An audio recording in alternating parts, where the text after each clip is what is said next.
Hello students, आज हम पढ़ेंगे क्लास 12th का chapter 5 therapeutic approaches. Therapeutic approaches में किसकी बात की गई है? साइकोथेरेपी की। तो इससे पहले हम देखते हैं साइकोथेरेपी की definition right in front of you on the screen. Psychotherapy क्या होता है? Psychotherapy is a voluntary relationship between one who seek treatment and the one who treats. अब सबसे पहले देखें हम वॉलंटरी रिलेशनशिप क्या होता है। ये एक ऐसा रिलेशनशिप होता है जो फोर्सफुली नहीं किया जाता। अब फोर्सफुली क्या नहीं किया जाता, इसमें किसकी बात की गई है? हम क्लाइंट और थेरेपिस्ट की बात की गई है। क्लाइंट कौन है? जो ट्रीटमेंट लेने आया है, सीकिंग ट्रीटमेंट। और थेरेपिस्ट कौन है? जो ट्रीटमेंट दे रहा है। तो ये कौन सा रिलेशनशिप है? वॉलंटरी रिलेशनशिप है। किसी पर्सन को कोई प्रॉब्लम लग रही है तभी हमारे पास वो रिलेशनशिप, तभी वो हमारे पास आएगा ना थेरेपी के लिए। तो उस रिलेशनशिप को हम क्या बोलते हैं? Voluntary relationship. ये डेफिनेशन थी साइकोथेरेपी की। आगे हम इसका पर्पस देखते हैं, एम देखते हैं। साइकोथेरेपी का पर्पस क्या होता है? To help the client to solve the psychological problem has been faced by them. अब जिसको कोई प्रॉब्लम हो रही है तभी वो आएगा थेरेपिस्ट के पास। जो थेरेपिस्ट के पास आता है उसको क्या बोलते हैं? हम क्लाइंट बोलते हैं या सब्जेक्ट बोलते हैं। जो ट्रीटमेंट लेने आता है, जिसको कोई ना कोई प्रॉब्लम आ रही है। अब इसमें प्रॉब्लम कौन सी ले सकते हैं हम? एग्जाम्पल, एंजाइटी, डिप्रेशन, और जो हमने प्रीवियस चैप्टर में पढ़े हैं डिसऑर्डर्स, सारे के सारे डिसऑर्डर्स। स्कीजो पढ़ा है, ADHD पढ़ा है, बहुत सारे डिसऑर्डर्स पढ़े हैं। जैसे एंजाइटी डिसऑर्डर भी आ गए, उसके आगे ईटिंग डिसऑर्डर आ गए। किसी भी टाइप की प्रॉब्लम आ रही है वो किसके पास जाएगा? थेरेपिस्ट के पास। पर्पस क्या होता है उसका? To solve the problem. जो भी साइकोलॉजिकल प्रॉब्लम्स आ रही हैं उनको सॉल्व करना उसका पर्पस है। अब इसमें हम बात करें एम की, तो एम 3 टाइप के हैं। चेंजिंग मालएडेप्टिव बिहेवियर जो फर्स्ट है। मालएडेप्टिव बिहेवियर कौन सा होता है? कि जो हमारे सोसाइटी के नॉर्म्स के अकॉर्डिंग नहीं चल रहा, उसमें चेंज आता है। Decreasing sense of personal distress, जो पर्सनल डिस्ट्रेस है उसको भी कम करते हैं। Help client to adapt the better to their environment में कैसे अच्छी चीज़ों को अडेप्ट करना है वो कौन सिखाता है? थेरेपिस्ट सिखाता है। अब इन तीनों को ये तीनों जो डिसऑर्डर हैं या हम बोलें कि प्रॉब्लम्स हैं वो कौन ट्रीट करता है? थेरेपिस्ट ट्रीट करता है। इसी रिलेशनशिप को हम वॉलंटरी रिलेशनशिप बोलते हैं। क्लाइंट को लग रहा है उसमें कोई प्रॉब्लम है, पिछले कुछ दिनों में उसने ऑब्जर्व किया कि उसको बहुत बड़ी प्रॉब्लम हो रही है, किसी डिप्रेशन हो रहा है या नींद नहीं आ रही है, एंजाइटी फेस कर रहा है, अपने डेली लाइफ एक्टिविटीज़ में उसको कुछ ना कुछ इशू लग रहा है, तो वो क्या करेगा? थेरेपिस्ट के पास जाएगा। थेरेपिस्ट क्या देखेगा? ये एम उसके ठीक करेगा, एनवायरनमेंट में अच्छी चीज़ें अडेप्ट करने को कहेगा, मालएडेप्टिव बिहेवियर चेंज करेगा, उसकी जो पर्सनल डिस्ट्रेस है वो कम करेगा। यही है साइकोथेरेपी और इसका aim. Characteristic of psychotherapeutic approaches में 4 टाइप के करेक्टरिस्टिक्स हैं। इनको हमने एग्जाम में विद एग्जाम्पल लिखना है। जो फर्स्ट है वो है there is a systematic application of principles underline the different theories of therapy. इसमें किसकी बात की गई है? सिस्टमैटिक एप्लीकेशन की बात की गई है। इसमें क्या कहा है? जो थेरेपिस्ट थेरेपी देता है किसको? क्लाइंट को ठीक करने में, हेल्प करने में, जो थेरेपी का यूज करता है वो कौन सी होनी चाहिए? सिस्टमैटिक एप्लीकेशन होना चाहिए। इसमें हम एग्जाम्पल लिख सकते हैं कि हम एक CBSE का एग्जाम का पैटर्न फॉलो करें तो एक सिस्टम से होता है। तो ऐसे ही एक जो थ्योरी और जो थेरेपी साइकेट्रिस्ट या साइकोलॉजिस्ट लगाता है वो एक सिस्टम से होनी चाहिए, सिस्टमैटिक एप्लीकेशन होना चाहिए। जो सेकेंड है वो है person who have a practical training under the expert supervision only can practice. इसका मतलब क्या है कि हर कोई साइकोलॉजिस्ट की तरह थेरेपीज नहीं दे सकता। आजकल इसमें आप एग्जाम्पल में लिख सकते हो इंस्टाग्राम।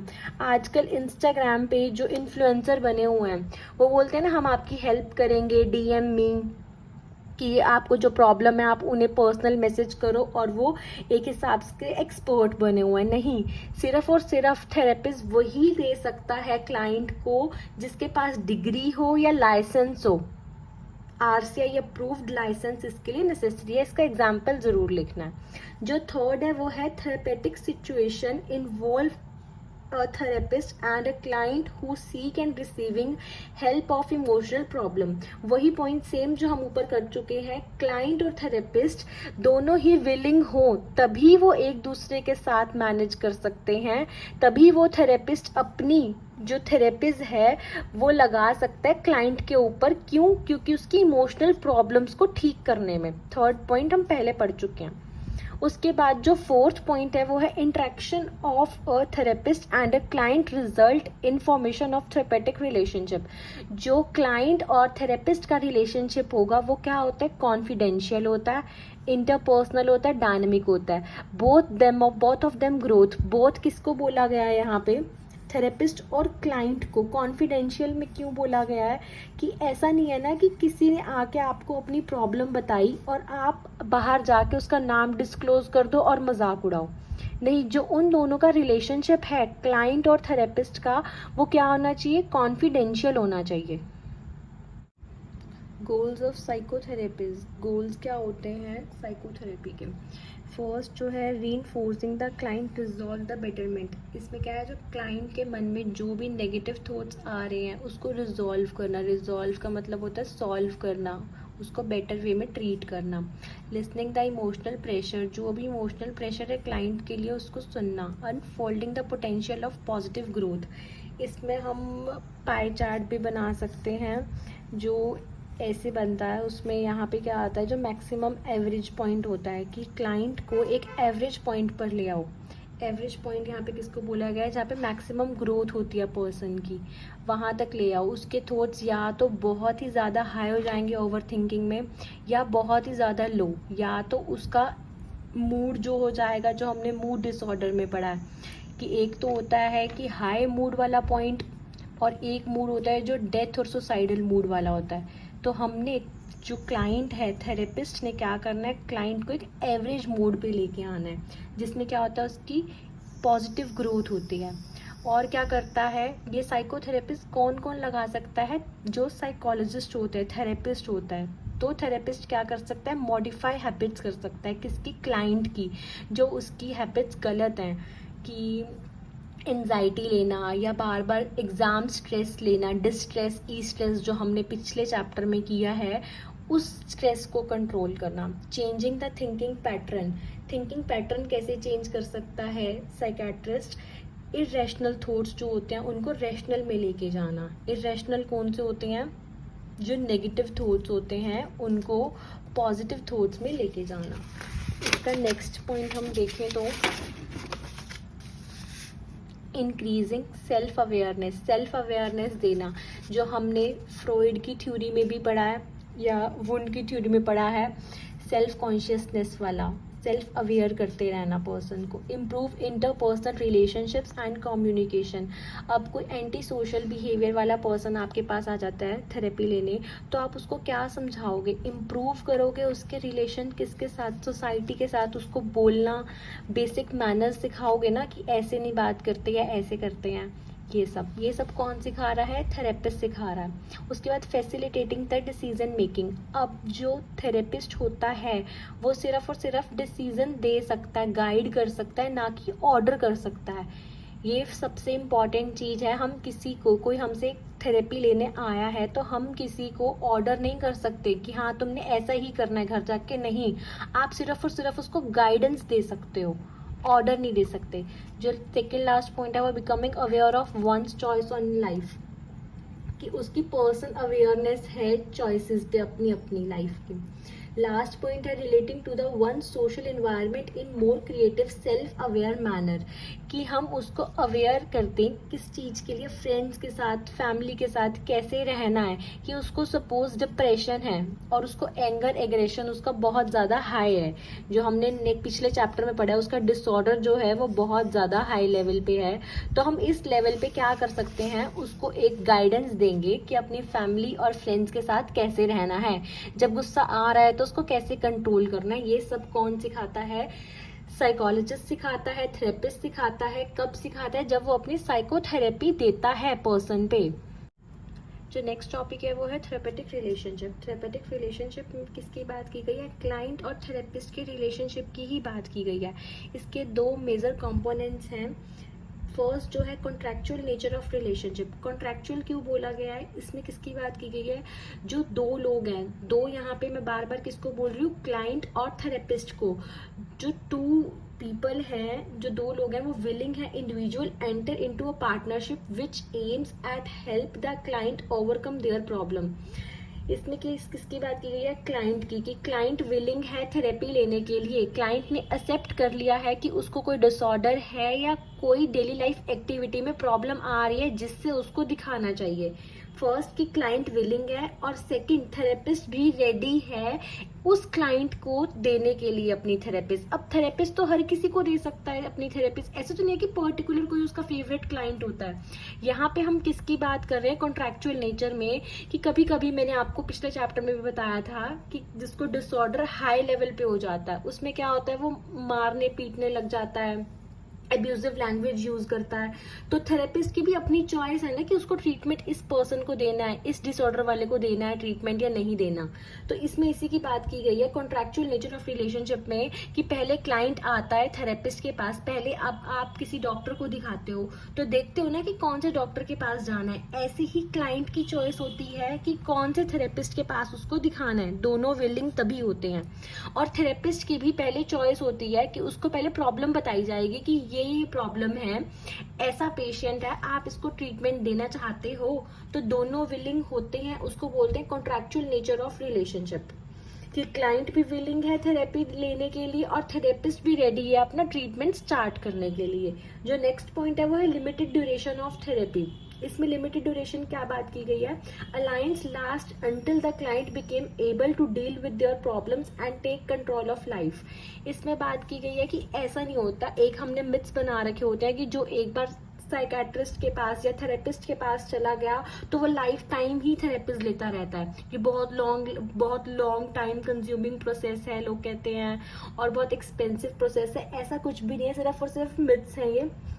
इसमें क्या होता है कि ठीक है, ये नॉर्मल जो हम फिजिकल हेल्थ डॉक्टर्स के पास जाते हैं, कोल्ड हो गया, फीवर हो गया, जाते हैं, दवाई लेते हैं और ठीक हो जाते हैं, उसके बाद तो नहीं हम दिखाते ना डॉक्टर को। इसमें उसी की बात की गई है कि आप जब ठीक हो जाओगे, जब क्लाइंट को लगता है कि मैं ठीक हो रहा हूँ, मैं अपनी प्रॉब्लम्स खुद से डील कर सकता हूँ, मुझे और सेशंस की जरूरत नहीं है। यहाँ पे सेशन वर्ड किसको बोला गया है, जो 40 to 45 मिनट्स का सेशन होता है उसको कहा गया है सेशन। कि क्लाइंट को लगता है कि मुझे और सेशंस की जरूरत नहीं है, मैं अब ठीक हो रहा हूँ, तो वहां पे क्या करता है थेरेपिस्ट, अपने सेशंस बंद कर देता है। और थेरेपिस्ट को भी लगता है कि हाँ, ये अपनी सारी की सारी बेसिक प्रॉब्लम्स खुद से डील कर सकता है, उसको गाइडेंस की जरूरत नहीं है। तो वहां पे क्या करते हैं, ये जो लिमिटेड ड्यूरेशन होती है वहां पे क्लोज कर देते हैं। इसी में ही हम बात करें तो वही एग्जाम्पल लिख सकते हो। फर्स्ट वाले में तो आप ये लिख सकते हो कॉन्ट्रैक्चुअल वाले में कि दोनों ही विलिंग होने चाहिए, इसका भी एग्जाम्पल लिख सकते हो। और इसका भी यही एग्जाम्पल लिख सकते हो कि जब हम फिजिकल हेल्थ डॉक्टर को दिखाते हैं, नॉर्मल कोल्ड हो जाता है, तो फीवर हो जाता है, वो ठीक होता है तो ट्रीटमेंट बंद कर देते हैं। ऐसे ही हम अपनी साइकोलॉजिकल प्रॉब्लम्स को भी जब सॉल्व कर लेते हैं, हमें अपना सोल्यूशन मिल जाता है, तो हम वो ट्रीटमेंट बंद कर सकते हैं। उसके बाद हम बात करें unique properties of therapeutic alliance की। अब कुछ यूनिक प्रॉपर्टीज हैं, थेरेपेटिक अलायंस को ही रिलेशनशिप कहा गया है। अब इसमें कौन सी हैं, जो फर्स्ट है वो है ट्रस्टिंग एंड कॉन्फिडेंशियल रिलेशनशिप। अब किसकी रिलेशनशिप की बात की गई है, सेम क्लाइंट और जो थेरेपिस्ट का रिलेशनशिप है वो कैसा होना चाहिए, कॉन्फिडेंशियल होना चाहिए। Therapist is accepting and empathic and genuine warm nature. वो एक्सेप्टिंग होना चाहिए कि ऐसा नहीं है कि आप थेरेपिस्ट हो, आपको कोई प्रॉब्लम पसंद नहीं है, सपोज कोई भी इशू है, रिलेशनशिप इशू है या फैमिली इशू है, आपको नहीं पसंद आ रहा तो एक्सेप्ट ही नहीं करोगे आप, नहीं, आप क्लाइंट की पूरी बात सुनोगे, एक्सेप्ट करोगे उसको। और नॉन जजमेंटल एटीट्यूड होना चाहिए, ऐसे नहीं होना चाहिए कि हाँ आप उसको बात बात पे जज करते रहो, नहीं, थेरेपिस्ट का काम क्या है, नॉन जजमेंटल एटीट्यूड से ही बात करनी है। अनकंडीशनल पॉजिटिव रिगार्ड रखना है। अब यहाँ पे अनकंडीशनल की बात की गई है, इसका मतलब क्या होता है, विदाउट एनी कंडीशन। हम किसी से बात करें विदाउट एनी कंडीशन, ऐसा तो नहीं होता ना कि अब हम क्लास में बात करें कि आप होमवर्क करके आओगे तभी मैं आगे पढ़ाऊंगी। अब वहां पे 3 बच्चे काम नहीं करके आए पर चैप्टर तो आगे चलता ही है ना। तो अनकंडीशनल, कोई भी कंडीशन के बिना हम क्लाइंट की सारी बातें सुने। और क्या नेक्स्ट पॉइंट है, एम्पथी। एम्पथी क्या है कि क्लाइंट को अपनी जगह पे रख के देखना कि हाँ अब मैंने नॉर्मल बातें सुन ली कि हाँ अच्छा ऐसे होता है, अंडरस्टैंड तो करना ही करना, पर अपने आप को उसकी जगह पर रख के देखना कि हाँ वो क्या फील कर रहा है। थेरेपिस्ट में ये क्वालिटीज होनी चाहिए, हम ये पढ़ रहे हैं। अगली बात है strict confidential of experience events and feeling of clients. एक स्ट्रिक्ट और कॉन्फिडेंशियल उसकी जो स्टेटमेंट होएगी वो स्ट्रिक्ट और एक कॉन्फिडेंशियल होना चाहिए। ऐसे नहीं कि मैं उसको थेरेपिस्ट दे रही और मैं ये कहूँ कि हाँ शायद हो सकता है, शायद ठीक नहीं हो सकता। नहीं, एक स्ट्रिक्ट और कॉन्फिडेंशियल मेरा खुद का स्टेटमेंट स्ट्रिक्ट होगा, तभी क्लाइंट को ही श्योरिटी होगी कि हाँ मैं पॉजिटिव हूँ, मैं ठीक हो सकता हूँ। नेक्स्ट है प्रोफेशनल रिलेशनशिप। जो हम ये रिलेशनशिप रख रहे हैं क्लाइंट और थेरेपिस्ट का, वो एक प्रोफेशनल रिलेशनशिप होना चाहिए। जैसे फिजिकल हेल्थ डॉक्टर को दिखाते हैं हम, बुखार हो जाता है तो दिखा के वापस आ जाते हैं। ऐसे नहीं कि हम जो आजकल मूवीज में देखते हैं कि थेरेपिस्ट और क्लाइंट मूवी देखने चले गए, कॉफी पे चले गए। नहीं, ये एक प्रोफेशनल रिलेशनशिप है, तो इसको एक प्रोफेशनल की तरह ही रखना है। नेक्स्ट यहाँ पे हम 3 इंपॉर्टेंट टर्म्स देखते हैं, sympathy, empathy and intellectual understanding. Sympathy क्या होता है, pity towards suffering of another but not able to feel like them, कि हम किसी की प्रॉब्लम को सुन रहे हैं, समझ रहे हैं और सॉरी फील कर रहे हैं, इतना ज़्यादा अंडरस्टैंड नहीं कर रहे। एम्पैथी क्या होता है, one is able to understand the plight of the other person putting oneself others shoes. अभी हमने ऊपर भी पढ़ा था empathy, able to understand their perspective. इसमें मैंने अभी क्या बताया था कि अपने आप को उस सिचुएशन में डाल के देखना कि क्लाइंट हमें कोई प्रॉब्लम बता रहा है तो हम उसको अपने आप को उसकी जगह पे रख के देखेंगे, तो उसको बोलते हैं एम्पैथी। इंटेलेक्चुअल अंडरस्टैंडिंग क्या होता है, नो सिंपैथी नो अंडरस्टैंडिंग, कि हाँ ओके वाली फीलिंग जो होती है उसको हम बोलते हैं इंटेलेक्चुअल अंडरस्टैंडिंग। ये 3 इंपॉर्टेंट टर्म्स हैं जो ऊपर भी यूज होती हैं और आगे वाली थेरेपीज में भी यूज होंगी। नेक्स्ट टॉपिक है टाइप्स ऑफ थेरेपीज। हमारे चैप्टर में 3 टाइप की थेरेपीज है। वैसे थेरेपीज बहुत सारे टाइप्स की होती है, पर यहाँ पे 3 डिस्कस करनी है। जो फर्स्ट है वो है साइकोडायनेमिक अप्रोच, सेकंड है बिहेवियरल अप्रोच और थर्ड है एक्जिस्टेंशियल अप्रोच। इनको हम आगे डिस्कस करेंगे। इससे पहले 6 क्वेश्चंस हैं कि ये क्यों होती हैं, कैसे इनको लगाता है क्लाइंट पर थेरेपिस्ट, कैसे इनको क्लाइंट पर अप्लाई करता है।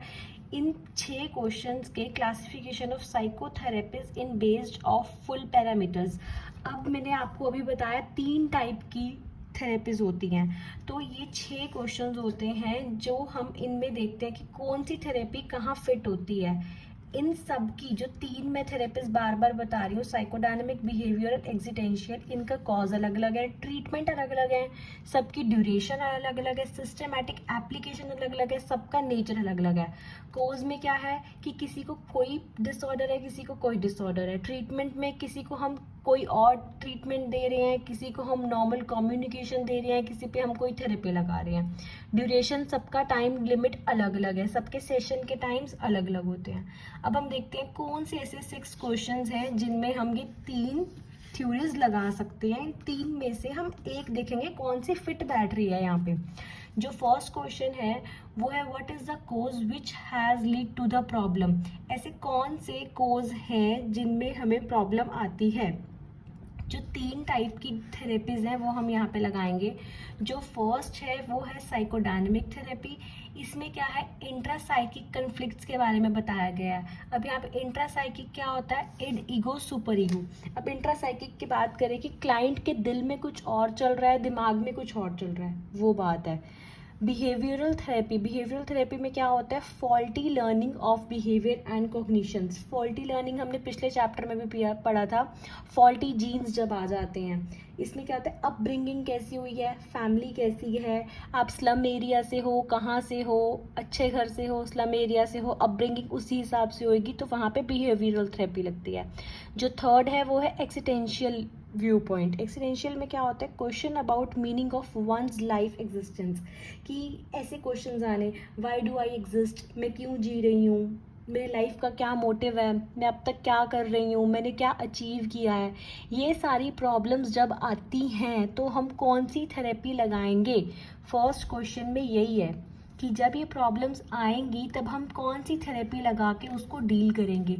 ये तीनों के अलग अलग व्यू पॉइंट हैं, ये बताया गया है इन 6 क्वेश्चंस में। अब हम आगे वाले क्वेश्चंस पढ़ते हैं। जैसे सेकंड क्वेश्चन है, how do the cause come into existence. इसमें क्या है कि जो प्रॉब्लम आ गई है वो कैसे आई है, कैसे हुआ। अब मैं बोलूँ कि किसी बच्चे को बचपन से ही एंटी सोशल बिहेवियर है, वो बिल्कुल भी बातचीत नहीं करता, क्लास में कोने में बैठा रहता है, अपने टिफ़िन भी शेयर नहीं करता, एंटी सोशल बिहेवियर। तो वो कैसे हुआ, अब वो कैसे हुआ उसके लिए हम ये 3 थेरेपीज लगाएंगे। इनमें से पहले हम अपने आप पे, जो थेरेपिस्ट होता है, जो साइकोलॉजिस्ट होता है, वो तीनों देखेगा, उनमें से जो एक फिट बैठती है वो उस पर्सन पे लगाएगा, फिर वो ट्रीटमेंट शुरू करेगा। अब हम देखते हैं साइकोडायनेमिक में कौन सी बात की गई है कि unfulfilment of desire of childhood and unresolved fear. इसमें किसकी बात की गई है, अनफुलफिलमेंट डिज़ायर्स की। वही मेरी बात कि बचपन में कैसे आपकी परवरिश हुई है वो देखा जाता है इसमें। अनरिजॉल्व्ड फियर वाली बात है। ये साइकोडायनेमिक अप्रोच किसकी बात है, सिगमंड फ्रॉइड की। सेकंड है बिहेवियरल। बिहेवियरल में क्या होता है, faulty conditioning pattern, thinking beliefs lead to maladaptive behaviour which cause problem. कि फैमिली स्ट्रक्चर कैसा है, फ्रेंड्स कैसे हैं, कैसे रहे हो, वो बिहेवियर में आता है। जो थर्ड थेरेपी है वो है एक्सिटेंशियल। इसमें current feeling of loneliness, sense of faulty of one existence, कि बच्चे को लोनलीनेस फील हो रही है, या उसको ऐसा लग रहा है कि कोई भी बातचीत नहीं कर रहा है, या उसको ऐसा लग रहा है वंस एग्जिस्टेंस कि मैं क्यों हूँ यहाँ पे। अब सपोज बच्चा क्लास में बैठा है और उसको बार बार लगे मैं यहाँ क्यों बैठा हूँ, मैं क्यों पढ़ाई कर रहा हूँ, वो वाली चीज़ आ रही है, तो हम एक्सिटेंशियल उसमें अप्रोच लगाएंगे। जो थर्ड क्वेश्चन है वो है what is the chief method of treatment.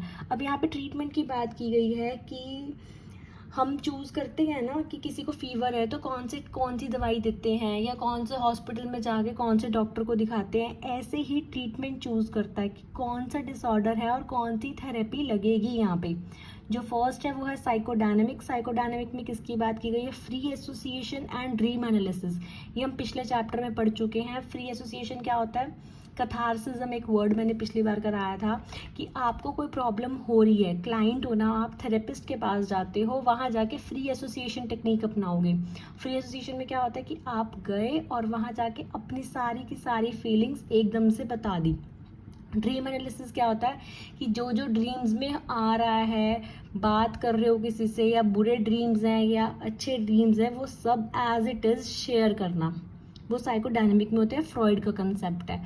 Behavioural में क्या होता है, identify faulty condition of pattern, जो हम ऊपर पढ़ चुके हैं, सेम वही बात है।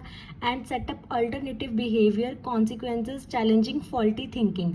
अब इसमें क्या होता है कि पर्सन पूरा दिन ही नेगेटिव सोच रहा है, पूरा दिन, तो उसको हम एक ऑल्टरनेटिव बिहेवियर दे देंगे। ऑल्टरनेटिव बिहेवियर का मतलब है चेंज कर देंगे उसका बिहेवियर, कि वो नेगेटिव थॉट ला रहा है तो उसको हम पॉजिटिव में डाल दें, चेंज कर दे उसका बिहेवियर, उसको एक ऑल्टरनेटिव बिहेवियर दे दें। थर्ड है existential, environment that is positive, accepting and non judgemental. Person को कोई ट्रीटमेंट चाहिए तो हम कैसे उसको ट्रीटमेंट देते हैं, एक पॉजिटिव ट्रीटमेंट देंगे कि हाँ कुछ नहीं होता, सब कुछ ठीक हो जाएगा, एक्सेप्ट करेंगे उसकी हर सिचुएशन को।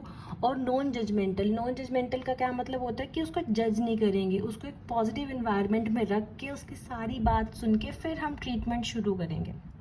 फोर्थ क्वेश्चन है what is the nature of the therapeutic relationship. अब थेरेपेटिक रिलेशनशिप हमने चैप्टर स्टार्ट करने पे ही बताया था। थेरेपेटिक रिलेशनशिप क्या होता है, क्लाइंट और थेरेपिस्ट के बीच का रिलेशनशिप। अब यहाँ पे देखते हैं इन तीनों में कैसा रिलेशनशिप चलता है। जो साइकोडायनेमिक है उसमें क्या है, therapist lead and interprets the clients thoughts and feelings. इसमें क्या है कि थेरेपिस्ट को ऐसा बनना है कि वो क्लाइंट के थॉट्स और फीलिंग्स उससे भी ज़्यादा अच्छे तरीके से समझ ले, उसको बोलते हैं साइकोडायनेमिक। साइकोडायनेमिक में जब क्लाइंट आता है, सारी बात बताता है, वो भी अपनी प्रॉब्लम को इतने अच्छे से नहीं समझ पाता जितने अच्छे से थेरेपिस्ट समझ जाता है। कभी कभी ऐसे होता है कि हम कहते हैं मुझे ना ये प्रॉब्लम है, अपनी फ्रेंड से डिस्कस करती हूँ, हम समझा भी नहीं पाते, सामने वाला अच्छे से समझ लेता है, उसको साइकोडायनेमिक अप्रोच में मानते हैं। जो नेक्स्ट अप्रोच है वो है बिहेवियरल। बिहेवियरल में क्या होता है, therapist capable of identify faulty pattern and hence arriving the solution for client. कि ऐसा नहीं है कि हाँ अब मैं बोलूँ कि मुझे प्रॉब्लम है, मैं पढ़ नहीं पा रही एग्जाम्पल, और मुझे सामने वाला बोलेगा क्यों नहीं पढ़ पा रही, बैठ जा पढ़ने, ऐसा नहीं है। इसका एग्जाम्पल ले सकते हैं कि मुझसे पढ़ाई नहीं हो रही, मैं थेरेपिस्ट के पास जा रही हूँ तो वो मुझे अपनी वो थ्योरीज लगा के मुझे अच्छी एडवाइस करेगा। एडवाइस क्या करेगा कि कंसंट्रेशन करो, नहीं लग रही तो मेडिटेशन करो, जहाँ ध्यान नहीं लग रहा वहाँ पे माइंड डिस्ट्रैक्ट करके कोई और टॉपिक शुरू कर दो, कोई और चैप्टर, नया चैप्टर स्टार्ट करो। अगर उस सब्जेक्ट को ही पढ़ने का मन नहीं कर रहा, 2 दिन उस सब्जेक्ट को छोड़ के और सब्जेक्ट्स पढ़ लो। ये क्या है, बिहेवियरल पैटर्न चूज कर रहा है थेरेपिस्ट। थर्ड है एक्सिटेंशियल। एक्सिटेंशियल में क्या होता है, client is the explorer, therapist just provide a warm and empathic environment. वही सेम बात कि क्लाइंट को ऐसा एनवायरनमेंट दे थेरेपिस्ट कि जिससे वो वार्म फील करे, एम्पैथेटिक फील करे और नॉन जजमेंटल हो। एक क्लाइंट अपनी सारी डार्क सीक्रेट्स, अपनी सारी बातें तभी बता सकता है जब उसको लगता है सामने वाला नॉन जजमेंटल है, सारी बातें समझ रहा है, बहुत एम्पैथेटिक नेचर है। एम्पैथेटिक नेचर या एम्पैथेटिक एनवायरनमेंट का मतलब क्या है, जो अभी हमने पिछला वर्ड किया एम्पैथी, कि सामने वाला मेरी प्रॉब्लम को बहुत अच्छे से समझ रहा है, अपने आप को उस जगह पे रख के समझ रहा है, तो उसमें आता है एक्सिटेंशियल नेचर। ये 6 क्वेश्चंस हैं, अब तक हमारे 4 कवर हुए हैं।